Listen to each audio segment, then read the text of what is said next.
திருப்பத்தூர் மாவட்டம் புதுக்கோட்டை அருகே 5 வயது சிறுமியை கடத்த முயற்சித்ததாக கூறி பெண் ஒருவரை பொதுமக்கள் தாக்கிய சம்பவம் பரபரப்பை ஏற்படுத்தியது. புதுக்கோட்டை அடுத்த ராஜகவுண்டனூர் பகுதியைச் சேர்ந்த 5 வயது சிறுமி யாசகம் கேட்பது போல வந்து கடத்த முயன்றதாக கூறி பெண் ஒருவரை பொதுமக்கள் தாக்கி வாக்குவாதத்தில் ஈடுபட்டுள்ளனர். இதுகுறித்த தகவல் அறிந்து விரைந்து வந்த போலீசார் பெண்ணை மீட்டு விசாரிக்க முயன்ற போது போலீசாருடனும் பொதுமக்கள் வாக்குவாதத்தில் ஈடுபட்டது பரபரப்பை மேலும் கூட்டியது. இந்நிலையில் பெண்ணை மீட்டு காவல் நிலையம் அழைத்து சென்ற போலீசார் அவரிடம் தீவிர விசாரணை மேற்கொண்டு வருகின்றனர்.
என்ன நடந்துச்சுங்க?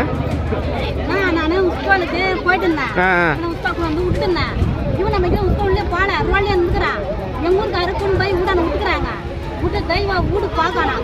இவன் என்ன பண்ணிக்கிறாங்க, கூண்டு வந்துக்கிறாங்க. அம்மா கிட்ட கூண்டு போறேன் வான்ட்டேன். இன்னும் நம்ம கையை ஒத்திட்டு வந்துக்கிறாங்க. நீங்க போய் ஸ்கூல்ல விட்டீங்களா?